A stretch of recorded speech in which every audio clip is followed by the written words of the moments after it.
Dengar suara saya ya, jelas ya?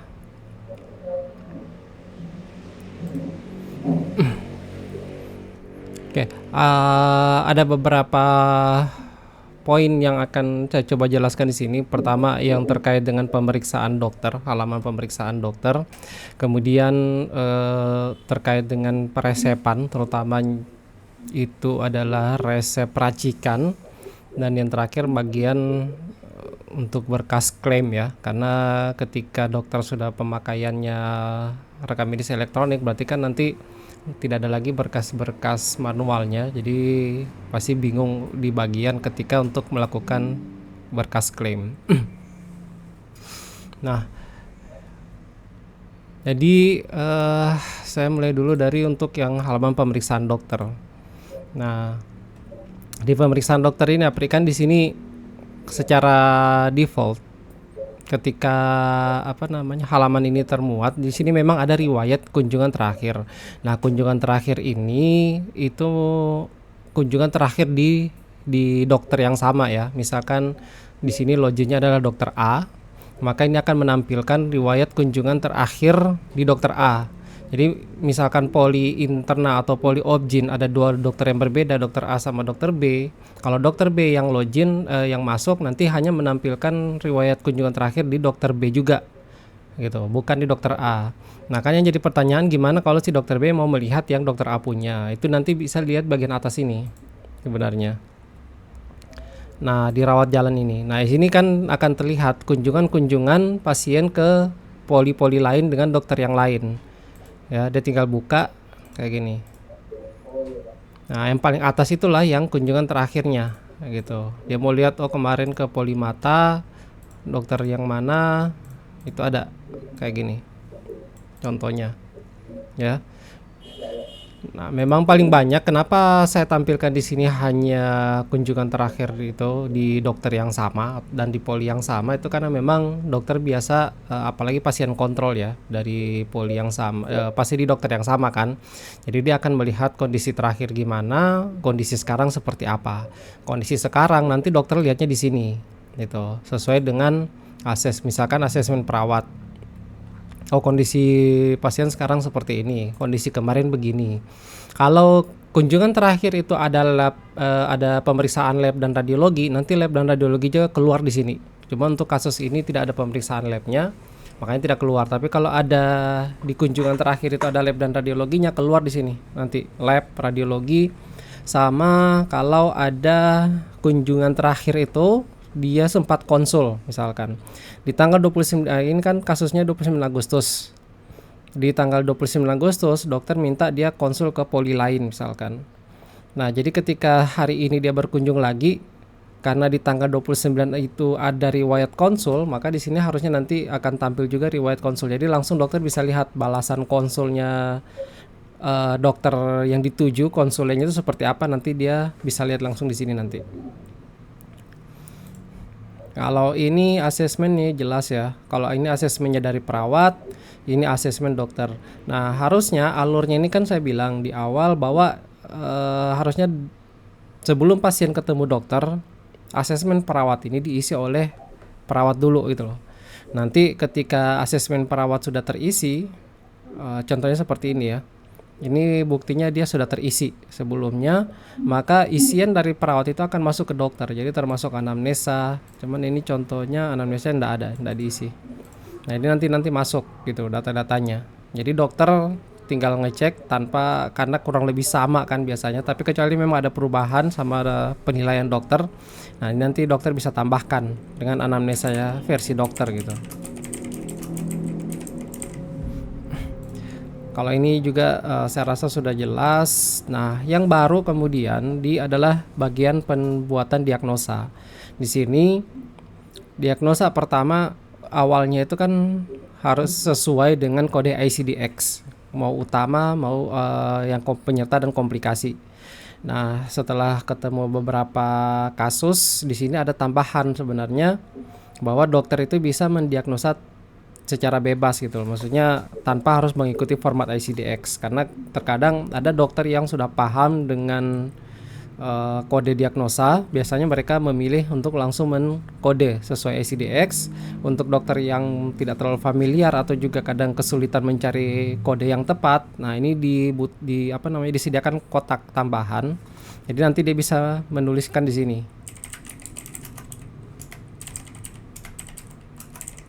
Bisa juga misalkan dia sudah memilih kode ICD-X-nya, ya. Misalkan seperti ini. Nah, kemudian untuk menjelaskan kenapa kode itu yang dipilih, itu bisa dia tambahkan keterangannya di sini.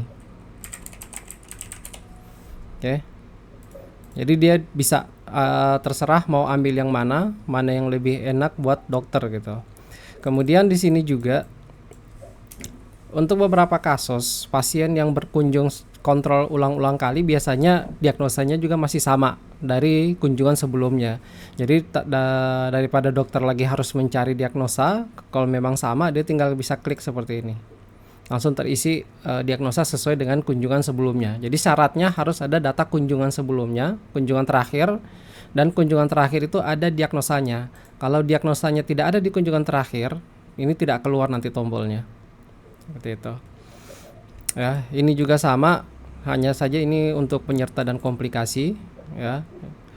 Oke, ini kasusnya karena masih kasus diagnosa yang sama, ini jenis kasusnya otomatis kasus lama.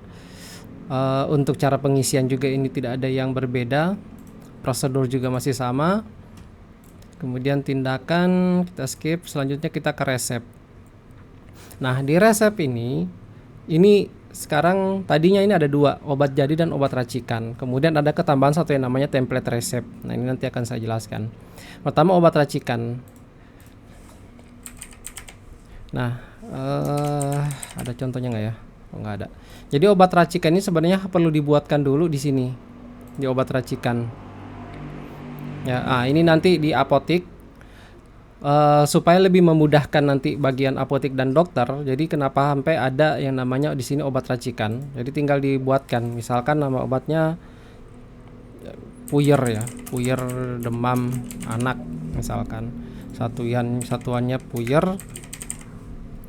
Nah, di sini nanti biasa bahan obat racikan yang digunakan apa gitu, misalkan paracetamol. Terus kalau dia puyer flu batuk kali ya, jadi ada paracetamol, ada ambroxol misalkan, ada apa, terserah gitu. Nah, nanti bahan obat racikan ini yang akan masuk di dalam kotak bahan racikan tadi. Kita coba simpan aja dulu, kemudian kembali ke pemeriksaan dokter, bagian resep obat racikan.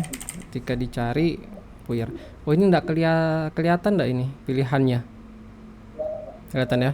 Oke, ini ada jadi racikan. Oke, puyer full batuk. Nah, ini kemudian aktif itu loh, dan akan terisi secara otomatis dengan paracetamol dan ambroxol. Nah, di sini dokter yang akan menentukan dosisnya. Misalkan paracetamolnya berapa gram gitu, berapa miligram, 200 mili mungkin, terus yang sini mungkin 5 mili. Kalau misalkan mau ditambah lagi sesuatu, dia bisa ditambahkan di sini dengan apa biasanya ya, kalau obat flu saya lupa, pokoknya apa di sini bisa ditambahkan lagi gitu.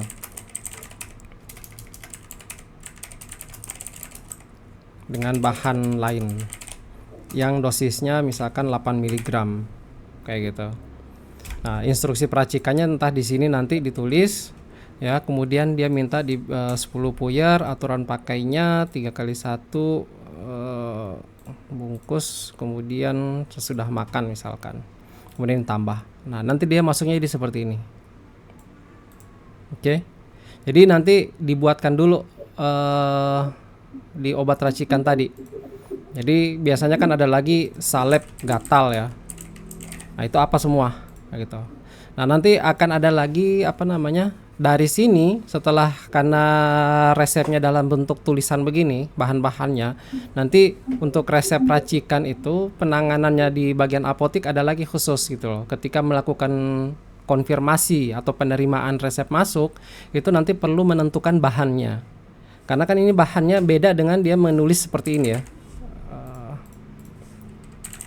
kayak gini. Nah, kalau seperti ini kan sudah langsung terhitung satu barang gitu loh, satu barang obat. Jadi ketika diproses, barang inilah yang berkurang stoknya. Tapi ketika dalam bentuk racikan, ini kan barangnya cuma ditulis bebas seperti ini di dosis bahan tadi. Nah, ini nanti kan ada hitung-hitungannya tuh. Diminta dibikinkan 10 puyer. Terus paracetamolnya 200 mili. Nah, dengan paracetamol 200 mili dibikin 10, dihitung-hitung kira-kira dapat berapa tablet kan begitu.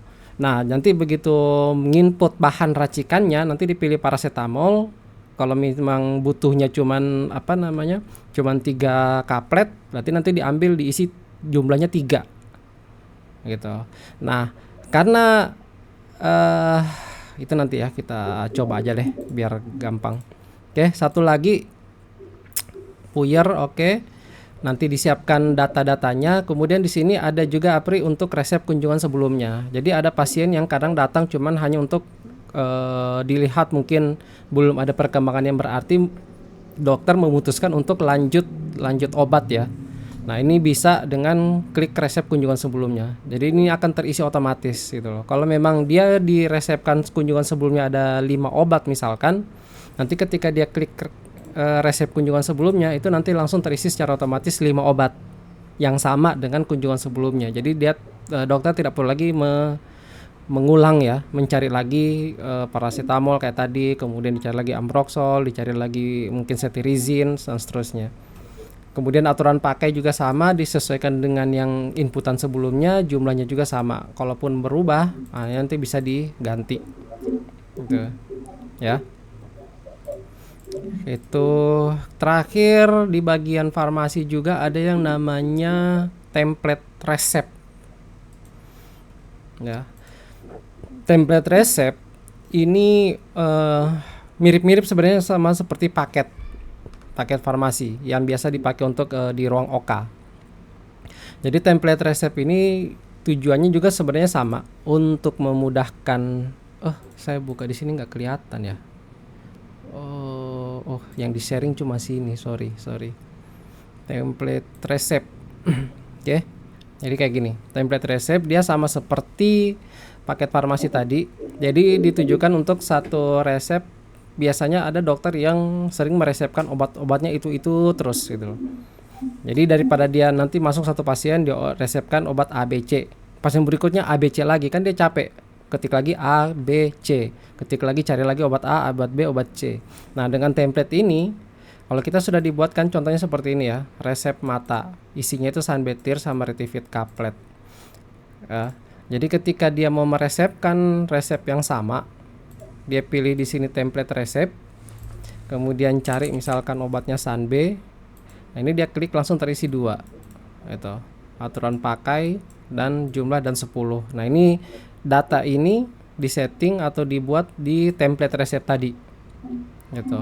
Jadi kalau ada dokter yang seperti itu, atau mungkin dari farmasi melihat ada dokter yang sering sekali meresepkan obat, kombinasi obatnya itu saja, ya berarti mungkin bisa untuk dibikinkan template resepnya gitu. Jadi ini akan mempermudah dokter nantinya. Kemudian ini perencanaan, kalau ini sudah lama ya, untuk perencanaan operasi. Jadi ini nanti langsung otomatis masuk ke jadwal operasi yang terbridging dengan BPJS di MJKN. Kemudian swab juga, ini ada tombol-tombol di atas, ini sebenarnya untuk mempermudah penarikan data. Jadi kalau misalkan di sini kan anamnesa dokter. Nah, anamnesa di sini kan juga akan sebenarnya diisi juga di sini nih. Jadi dia kalau tinggal klik langsung terisi anamnesa dokter. Jadi tanpa harus mengetik yang sama gitu loh. Kemudian juga sama, objektif ini nanti diambil dari data TTV, dan objektif ini ketika perawat sudah mengisi di awal ya.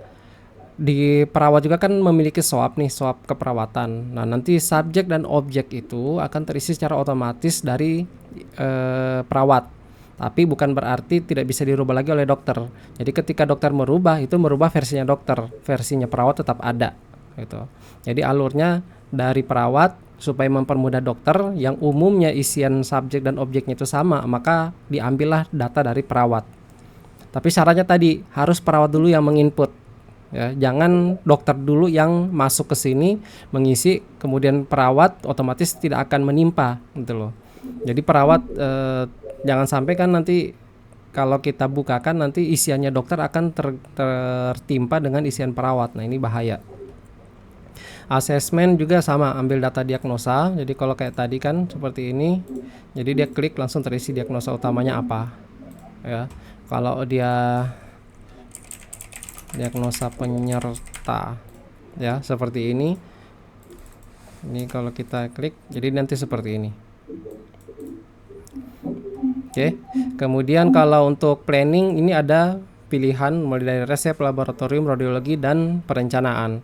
Kalau resep misalkan ini kan Sunbetis, Retivit Couplet, dia kalau ambil resep langsung terisi gitu. Kalau ada permintaan penunjang, darah rutin, ambil lab, masuk. Kalau dia direncanakan operasi seperti ini kan, nanti klik juga perencanaan, masuk. Pasien direncanakan operasi tanggal sekian gitu. Gimana? Bisa kalau mau ditambahkan sesuatu di sini.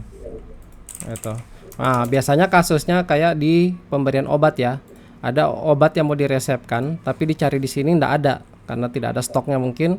Nah, jadi biasanya kayak gitu untuk melengkapi swabnya, karena swab ini kan akan muncul lagi nih di riwayatnya dia, ya gitu kan. Nah, itu nanti biasanya dia tambah di situ obat yang tidak ada tadi.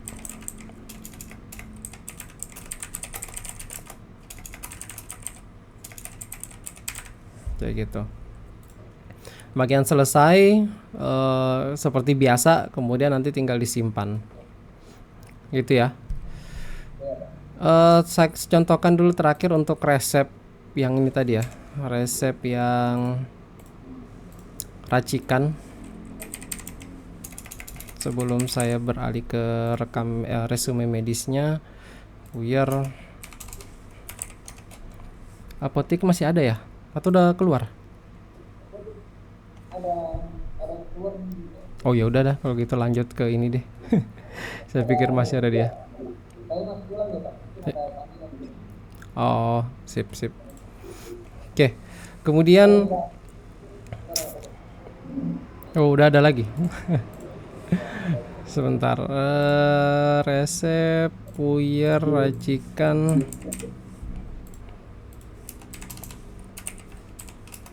Misalkan seperti ini ya.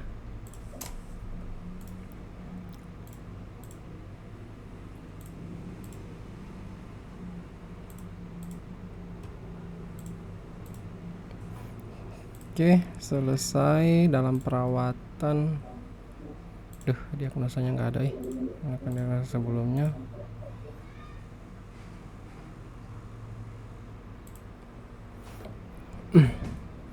Oke, ini ada resep yang tadi ya. Ini kalau kita kanan kan statusnya masih permintaan nih. Ini ketika kita konfirmasi. Nah,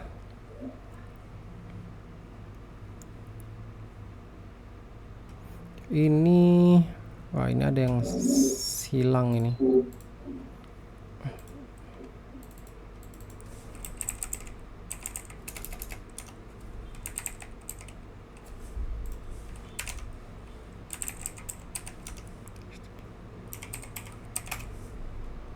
Apa ya?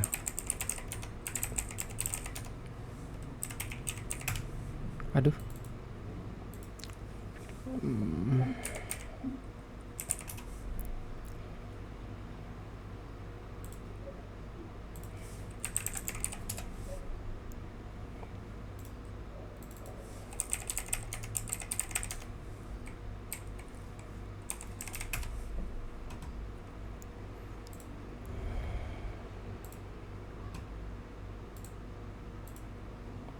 Ya. Jadi ini yang tadi obat resep racikannya masuk ya. Bentuknya kan kayak gini, paracetamol 200 kemudian Ambroxol 8 mili. Nah, ini dia berwarna merah nih. Kenapa? Karena belum ada harganya. Nah, harganya kan bisa kita tahu nanti setelah kita menghitung bahannya kan. Di sini paracetamol 200, Ambroxol 8 mili. Nah, ini ada bahan obat racikan ya. Disinilah nanti dicari paracetamolnya dari segini misalkan terpakai 5 ya. Kemudian Ambroxol tablet terpakai misalkan berapa, 2 kali ya. Nah ini kan kita tahu bahwa total bahan racikan yang dibutuhkan itu 1900 gitu. Kan ada hasil hitung-hitungannya, ini dipakai 5 kaplet, ini dipakai 2 kaplet. Jadi kalau ternyata ada yang pakai 5,5, biasanya sih langsung digenapkan jadi 6, karena setengahnya kan nggak mungkin disimpan gitu. Biasanya ya nggak hilang, jadi tetap hitung 6 kaplet. Total 1900. Nah hitung-hitungan lagi ketika dia jadi 10 puyer harga satunya berapa gitu. Misalkan 190 kali 10 puyer jadi totalnya 1900 gitu. Biaya racikan nanti bisa dimasukin di sini. Jadi total resepnya 4.900. Nah ini nggak merah lagi. Jadi ketika ini dikonfirmasi, kemudian proses selanjutnya menyerahkan obat, maka obat yang berkurang itu adalah obat yang di sini. Ya, paracetamol berkurang 5, Ambroxol berkurang 2. Gimana kalau misalkan ternyata resepnya ada yang racikan, ada yang jadi, ya nggak ada masalah sebenarnya. Jadi kayak gini. Ya. Nah, seperti ini. Ini yang obat jadinya. Ya, ini obat apa namanya tadi? Obat racikannya gitu. Jadi ini pun sama, ketika diproses amoksisilinnya diambil dari sini, yang berkurang stoknya, kemudian yang bahan racikannya diambil dari sini. Gitu. Oke. Bisa paham ya untuk yang racikan ya? Jadi jangan lupa nanti disiapkan dulu datanya di, nah ini kan loginnya user, jadi adanya di sini nih. Oh ini yang template resep, kemudian barang farmasi obat racikan di menu ini. Bisa lihat ya. Kalau template resep itu di sini, barang farmasi yang obat racikannya ada di sini. Oke, ada yang mau ditanyakan sebelum saya lanjut?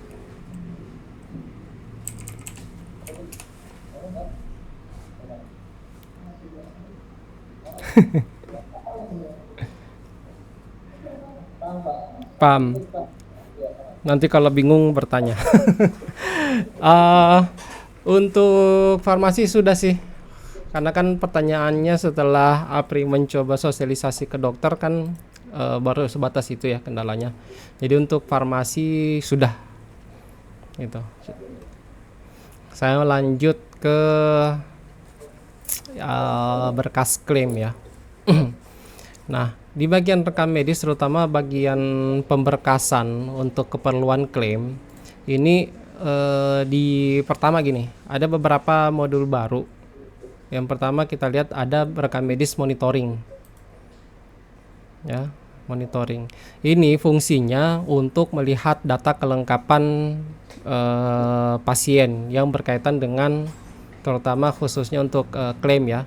Seperti ini ada beberapa tanda silang berarti kunjungan pasien ini di poli gigi dokter siapa, tanggal berapa. Ini TTD artinya resume medisnya itu belum ada tanda tangannya gitu loh. Karena tanda tangannya itu kalau dokter yang mengisi ini nanti tanda tangan saya coba cari yang ada ini ya. Aduh, kok pada nggak ada semua ini.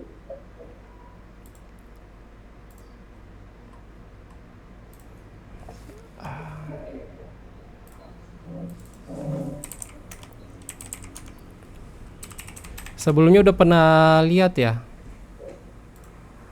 yang hasil dari SIM-RS ya kayak gini ya. Ini jadi gini, ini bentuk resume medisnya dan ini akan terisi secara otomatis gitu loh. Jadi kan kayak tanggal pelayanan diambil dari tanggal pelayanan, dokter spesialis, polinya poli apa. Nah, kemudian ada anamnesa, kan tadi dilihat ada isian untuk anamnesa tuh. Ini ya. Data-datanya itu diambil dari sini semua. Untuk anamnesa, kesadaran, kemudian kondisi apa namanya berat badan, tinggi badan, nadi segala macam, TTV-nya kalau memang diisi oleh dokter dan perawat akan terisi di resume medis. Diagnosanya diambil dari sini. Kayak gitu. Nah, verifikasi TTD tadi, jadi ada kondisi saat ini kan mungkin ada dokter yang langsung pakai gitu, langsung mengisi di SIM-RS. Nah, contoh kasusnya kayak gini, ini loginnya dokter.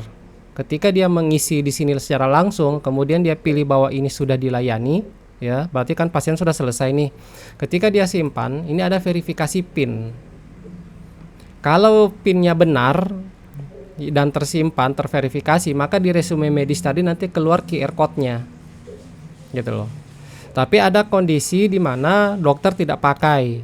Dokter tidak pakai, berarti yang mengisi mungkin perawat yang menyelesaikan kunjungan. Nah, kalau perawat yang mengisi, itu nanti tidak keluar verifikasi PIN-nya. Otomatis nanti di resume medis tidak keluar QR code-nya.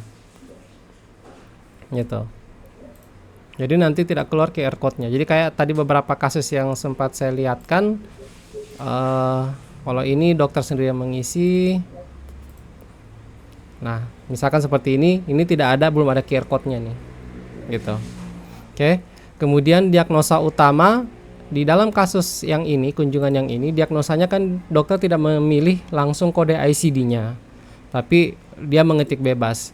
Nah, nanti setelah dilengkapi oleh coder, jadi coder itu untuk kan data-data yang kayak seperti ini, kunjungan yang ternyata setelah dimonitoring tadi bahwa ada satu yang tidak ini ya.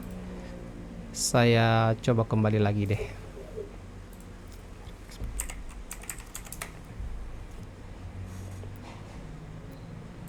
Nah, seperti ini. Ini misalkan belum ada diagnosanya. Oke. Jadi gimana kalau belum ada diagnosanya? Ini nanti tinggal diedit oleh orang RM, terutamanya coder, kemudian dia mengkode di sini. Gitu. Cari kodenya yang tepat. Kalau dokter sudah mengisi diagnosanya di sini, nanti keluar di sini diagnosanya. Ini yang jadi panduan coder mungkin untuk mengkode. Cuman kadang saya sempat dapat info, terkadang coder itu memberikan kode kan biasanya orientasinya ke ini ya, ke apa namanya, kebesaran klaim ya. Gitu. Jadi terkadang agak sedikit miss dengan kondisi penjelasan diagnosanya dokter gitu. Jadi entah, terserah sih nanti gimana penilaiannya. Cuma yang jelas ketika dilihat di monitoring dan belum ada diagnosanya seperti ini kasusnya, tersilang seperti ini. Nah, ini nanti tinggal diedit aja. Ketika semua datanya lengkap, bahwa resume medis sudah tertanda tangan, diagnosanya sudah ada, swabnya juga sudah terisi, ICD-9-nya juga sudah ada, ini otomatis nanti hilang dari monitoring ini. Dan monitoring ini hanya untuk menampilkan kunjungan-kunjungan yang sudah selesai. Jadi tidak semua langsung tampil gitu. Hanya untuk kunjungan-kunjungan yang sudah selesai, bahwa ada informasi ini tidak lengkap. Kalau dia kayak gini, ini diagnosanya ada nih, pelaporan CRS-nya ada gitu kan. Yang tidak ada baru tanda tangan swab sama ICD-9. Oke, jadi kita contohkan yang ini ya. Ini poli apa sih, gigi itu diagnosanya apa ya? Ya, misalkan saja inilah. Oke. Nah, kalau kita kembali, sekarang diagnosanya sudah terisi. Gitu. Oh, ini ICD-9-nya belum ada. Waduh, maaf, salah klik. ICD-9 yang belum ada, kemudian juga bisa ditambahkan di tempat yang sama, ICD-9. Apa ya biasanya ya?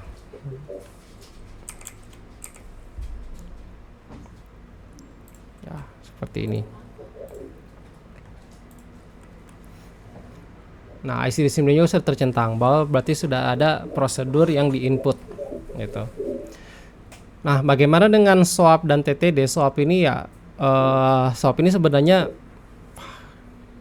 karena untuk kelengkapan rekam medis saja ya, gitu. Karena ketika sudah tidak ada status, maka swab pasti wajib diisi kan,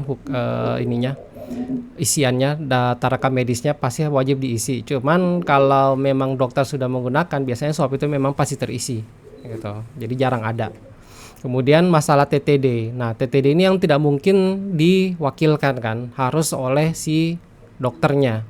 dan hanya bisa lewat akunnya dokter dan harus menggunakan PIN. Jadi ada username-nya, ada password-nya, tapi ketika mau memberikan tanda tangan dia harus menggunakan PIN. Nah, kenapa harus menggunakan PIN? Itu kita mengikuti regulasi yang ada gitu loh. Bahwa tanda tangan elektronik yang non sertifikat itu salah satu bentuknya yaitu menggunakan PIN. Dari sekian banyak bentuk kita memilih yang PIN karena itu yang dirasa jauh lebih mudah gitu loh. Kecuali dokter ngasih ini username saya, ini password saya, ini PIN saya, ya udah berarti itu sudah tanggung jawabnya dokter gitu loh. Bagaimana kalau memang tersilang seperti ini? Ya ini bisa menghubungi dokternya. Jadi nanti dokter itu ada menu untuk verifikasi RM. Apa?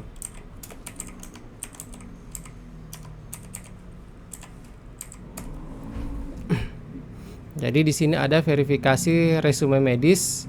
Nah, kayak ini contohnya, ini belum tertanda tangan, ya. Ini yang lumayan lengkap nih. Tanggal pelayanannya, poli mana, anamnesanya dia kontrol, kesadarannya CM, kondisi fisik baik nih, tinggi badan tidak diukur, berat badan 72, nadi, tensi, suhu sampai nafasnya. Itu kan diagnosanya non insulin, diagnosa pesertanya ini. Sayang ya obat yang diberikan omeprazol. Nah, ini ya bentuk resume medis. Kalau ada permintaan laboratorium keluar di sini, permintaan radiologi keluar di sini. Ya, instruksi pulang atau kontrol ulang yang diisi oleh dokter nanti keluar di sini. Itu. ICD-9 juga nanti keluar di sini setelah dipilih. Ya. Nah, ini sayangnya diisi atau dilengkapi atau diselesaikan oleh perawat. Makanya tidak ada QR code-nya. Oke. Nah, ini pasien yang ini ya. 082028. Oke. Kunjungan yang ini. Nah, ini kemudian dokter verifikasi. Setelah dia klik verifikasi, nah dimintalah PIN-nya gitu. Setelah dia melakukan verifikasi, sudah hilang dia dari sini. Kalau kita cari lagi udah nggak ada. Jadi yang tampil di sini adalah kunjungan-kunjungan yang belum ada tanda tangan elektronik di resume medisnya. Itu. Jadi nanti tinggal diinfokan ke dokter untuk diberikan tanda tangannya. Itu resume medis ya. Nah, terakhir resume medis itu kan sangat dibutuhkan nanti ketika yang namanya kita dokter spesialis berapa tuh ya?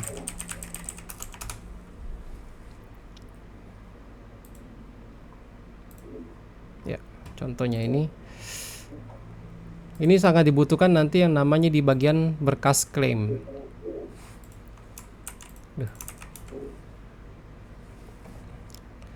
Klaim BPJS.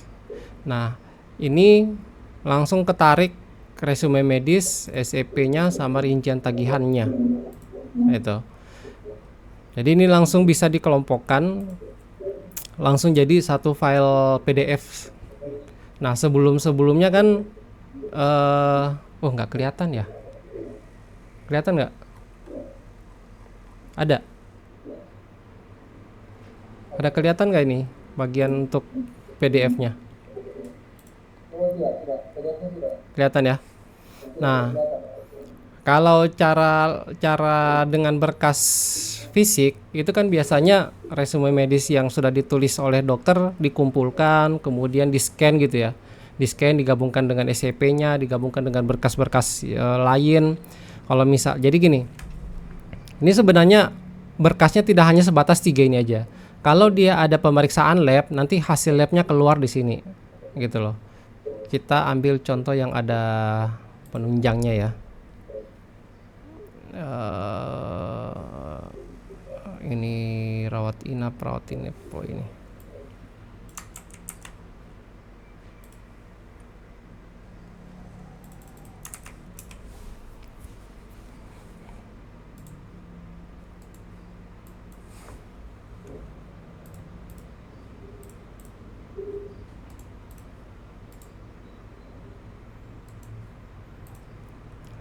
Mana dia? Oke. Ketemu ada di sini. Nah, ini ada laboratoriumnya. Kayak gitu. Jadi dia sampai 4. Kalau ada radiologi, ada keluar radiologi. Kalau ada operasi, ada laporan operasinya, keluar juga nanti di sini laporan operasinya. Gitu. Kalau dia kunjungannya ada permintaan konsul ke dokter spesialis lain, nanti keluar juga di sini lembar konsulnya. Ya. Nah, ini langsung tinggal ditarik jadi satu PDF semua, gitu loh. Langsung jadi satu PDF, ini tinggal pilih save as PDF, simpan. Nah, kalau sebelumnya kan tadi satu-satu berkas di scan, scan, scan, baru dijadikan satu PDF, kirim, satu PDF kirim, kayak gitu. Nah, gimana? Ya, harusnya kayak gitu. Tapi sayangnya ini yang jadi PR adalah SEP di Budi Agung itu belum SEP elektronik, gitu. Jadi mau tidak mau tetap harus ada cetakan SCP yang ditandatangani. Jadi APRI ketika dokter sudah mulai banyak yang pakai ini sebagian besar lah, sebaiknya segera mengajukan SCP elektronik gitu loh. Karena gini, untuk BPJS Palu itu saya sudah dapat konfirmasi mereka tidak ada masalah dengan berkas klaim seperti ini gitu. Cuman ya tadi di SEP itu mereka minta harus sudah SCP elektronik. Ya, itu untuk rawat jalan. Jadi SCP elektronik baru berlaku untuk di Polik ya. Untuk UGD dan rawat inap itu masih SCP biasa. Jadi dari BPJS belum keluarkan untuk SCP elektronik di IGD dengan rawat inap.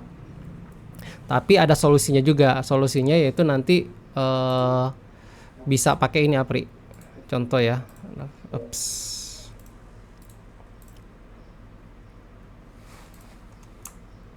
Sebentar.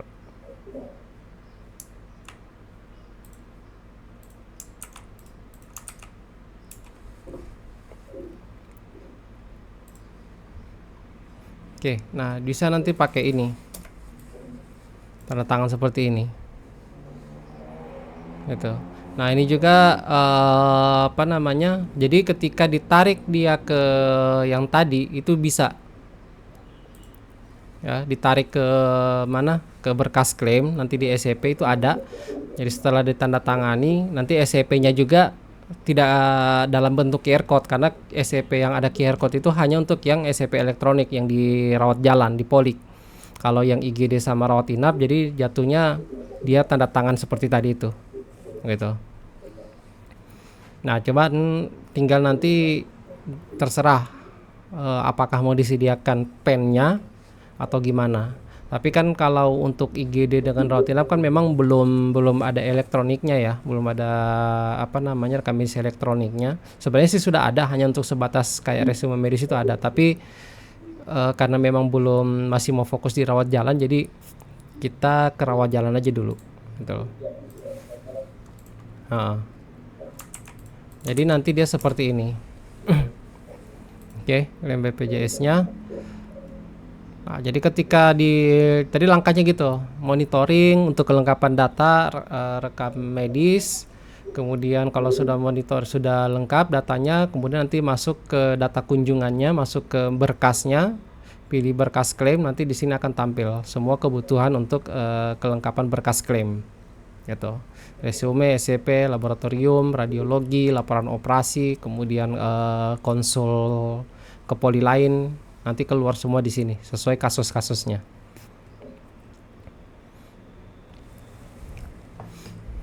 Oke, ada yang mau ditanyakan? Agak jelas nggak sih maksudnya alurnya gitu? Jadi bentuknya seperti apa?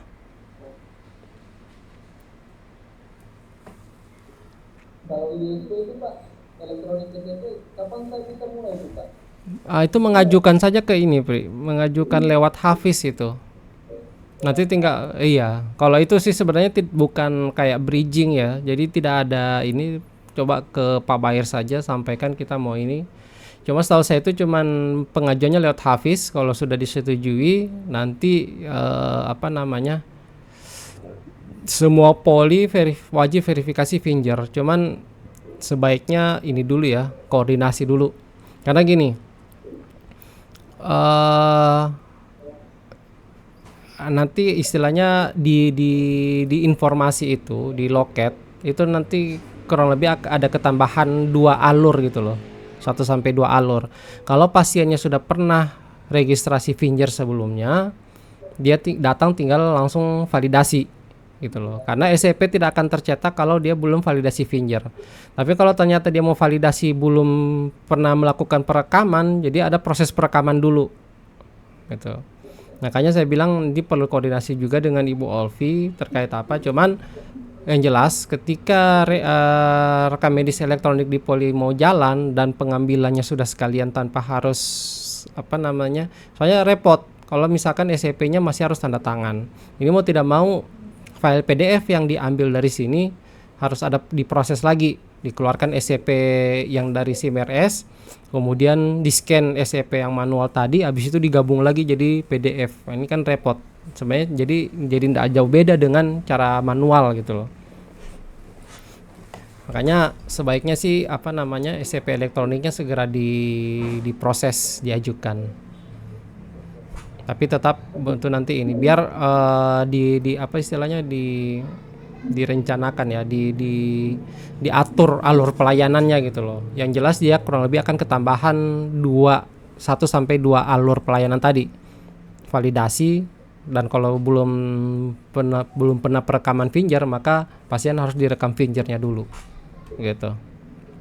Dan itu akan berlaku semua poli. Tadinya mungkin hanya poli tertentu ya, kayak jantung, apalagi ya, mata, gigi. Sekarang nanti akan sudah berlaku semua gitu. Oke, terakhir, tapi ini saya masih proses proses pengerjaan. Ada yang sebenarnya nanti verifikasi berkas klaim. Jadi ibaratnya itu gini, karena saya juga dapat info ini ke depannya di rumah sakit swasta juga yang ada di sana itu mereka menyiapkan akun untuk orang BPJS. Jadi BPJS-nya ngelihat berkas klaimnya itu langsung ke sistemnya di rumah sakit gitu. Jadi bukan rumah sakit ngirim, tapi orang BPJS ada akses untuk melihat berkas klaimnya ya. Nah, itu kedepannya akan saya coba bangun seperti itu, karena dapat info kata salah satu rumah sakit swasta di sana juga sudah jalankan seperti itu, dan sepertinya BPJS tidak permasalahkan, jadi mungkin mereka mau. Nah, itu nanti akan saya coba mengarah ke sana. Tapi akan ada beberapa proses. Kalau yang ini kan tinggal masuk, tarik dalam bentuk PDF, bisa langsung dikirim. Nah, kalau mau pakai yang itu nanti ke depannya ini nanti ada yang namanya verifikasi berkas klaim ya.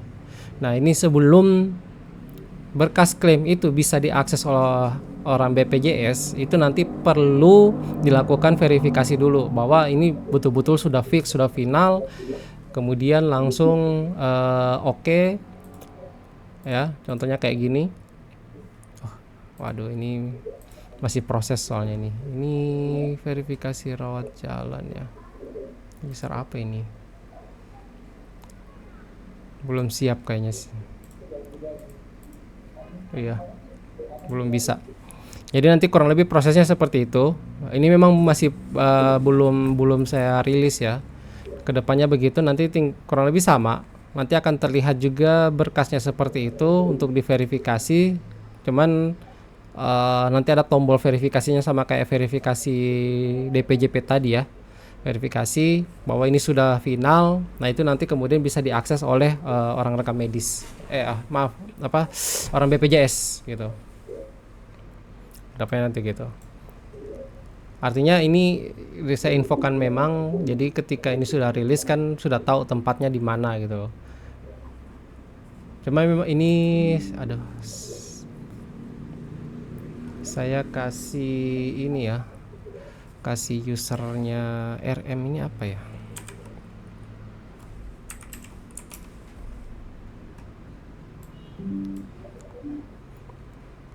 Saya cek dulu user RM, karena menunya beda kan.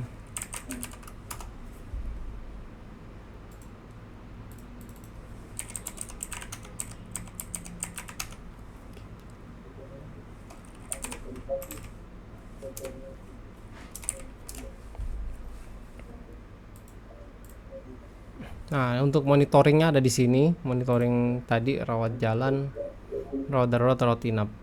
Ya, untuk monitoring kelengkapan. Kayak gitu. Kalau yang verifikasi berkas belum ada karena memang masih tahap development. Oke, ada yang mau ditanyakan terkait ini berkas?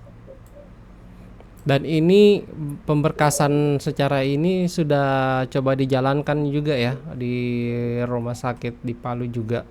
Itu mereka sudah penarikan data-data berkas juga sudah langsung lewat sistem gitu.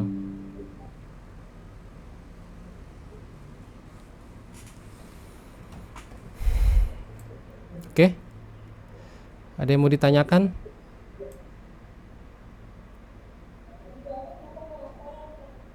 Ada orang yang keputus. Ya?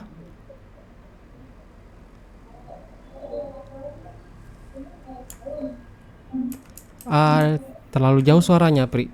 Tidak bisa dengar saya.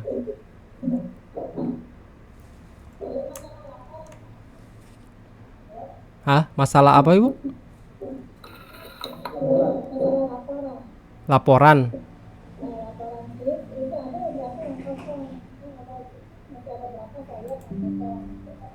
Coba. Laporan SIRS berarti bukan di sini ya.